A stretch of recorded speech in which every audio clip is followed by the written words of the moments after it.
Hey guys, I arrived in the middle of Petra. I'm standing next to a temple dedicated to the goddess al-Uzza. It is called also the Lion-Winged Temple. It still has some colonnades, as you can see.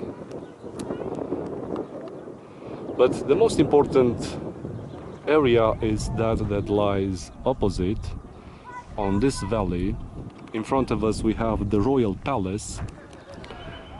It's a really huge construction, and you can see it has multiple levels, and on the second or third level there is also a temple over there, and there are also some semicircular benches, like a small amphitheater. Probably it was a place for the Nabatean council. On the right and on the left of the royal palace there were the markets, middle markets, upper markets. In front of this royal palace there is a colonnaded street. Today people are walking through it, and the locals are displaying their handcrafts and using their animals like donkeys, camels, or other animals to transport the people and the goods that they are displaying for sale.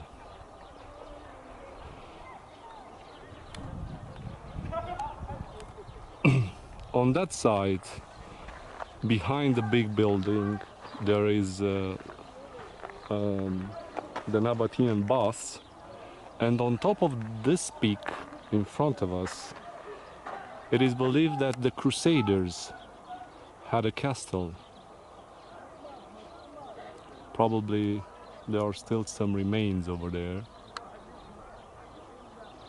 I don't know if I'm focusing correctly because the light is not quite helpful, but it's over there. There are some stairs behind this this first rock that leads up to the castle. All around this valley are caves used for living, probably, and on this other side there are lots of graves.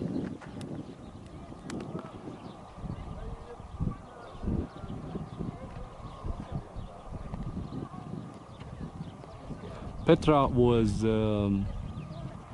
inhabited probably since the 5th century before Christ. Well, the Greeks attempt in the 4th century, late 4th century, to ransack the city, but the Nabateans were really familiar with this mountainous terrain, and Greeks failed to conquer it. Only the Romans were the ones who were able to conquer this civilization, and they occupied the city and made from it a province, Arabia Petrae, and they obviously built lots of things here, temples and so on. Even this gate in front of us, the Temenos, is probably a gate built from a Nabatean older gate. But what we are seeing today, it was built by the Romans. The first name of Petra was Rakpu,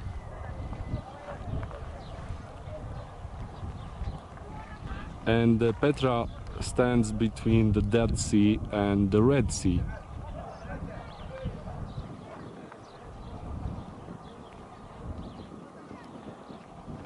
Nabateans were actually nomadic Arabs, and they invested here on this place because on those times the trade routes were really important, and this was also the reason for which in late 7th, early 8th century this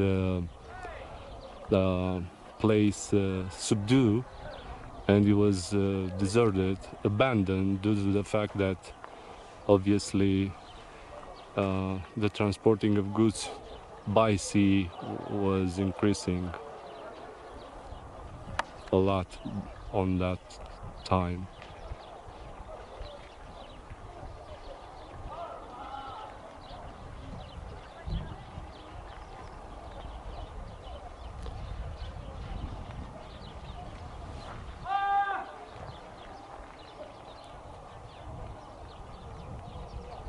So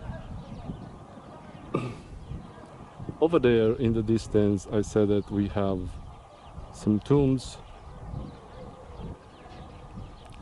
but here close where you see that old tree over there is also the Nymphaeum, the temple dedicated to the nymphs, and you're already, I think, familiar with this kind of temple. I think it's the best place because over there is the place where all the valleys come together and it flows on that direction. Well, the Nabateans were very good at least three things. One was to harvest water, the second for an agricultural area, and obviously the third one in carving rocks.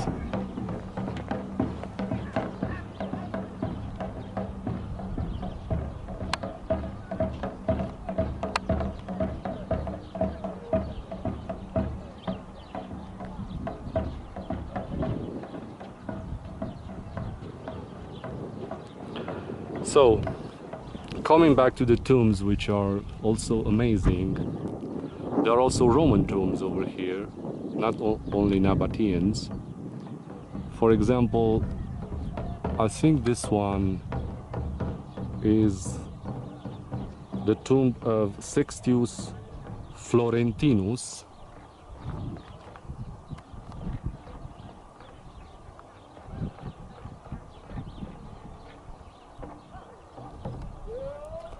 Then there are also some royal tombs over there.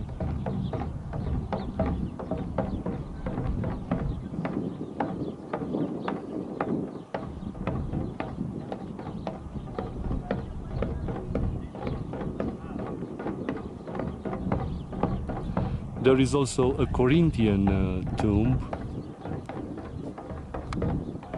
I have no idea if I'm focusing correctly. The sun is so bright behind me.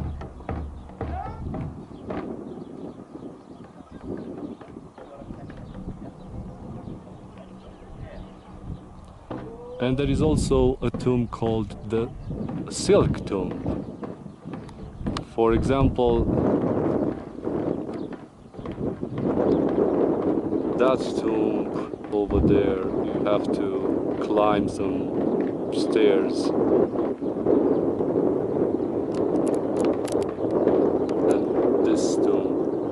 A bit hidden over this rock on the right.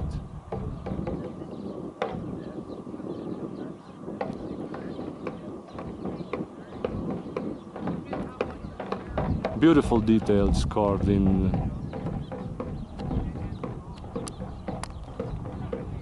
the rock. The tombs are continuing at the bottom of this rock hill, this mountain, all the way to an Bedouin village which lies probably 2 kilometers from here. You can see also here under this roof there are some ruins of an old basilica. Well, during the Byzantium lots of Christian churches were built here. There is this church, Byzantine church. Behind it is a red chapel. You can see also some columns up there. Oh. Over there, yeah. It's from the red chapel, I think.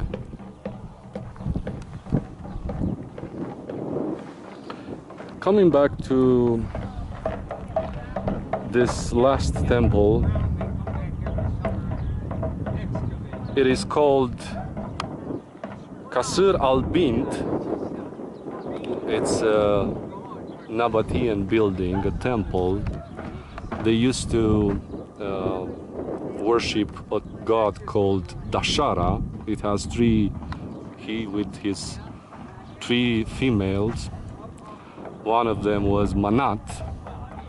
It is even today a 21 meters high building, and it has a curious way of construction. It has about 3 lines, as you can see, of wood between the rocks, and this type of construction was actually really useful and useful for times of earthquakes. There is also an arch surviving over there.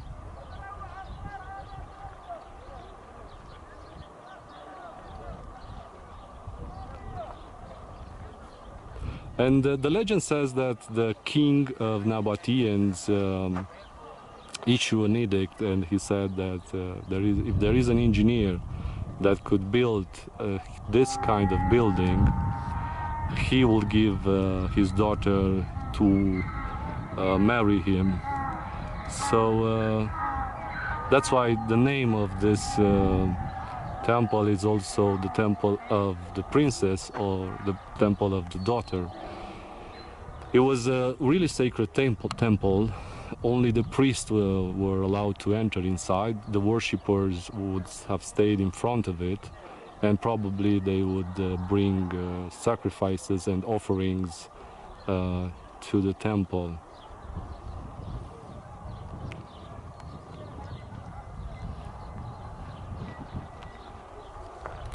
It is a remarkable place.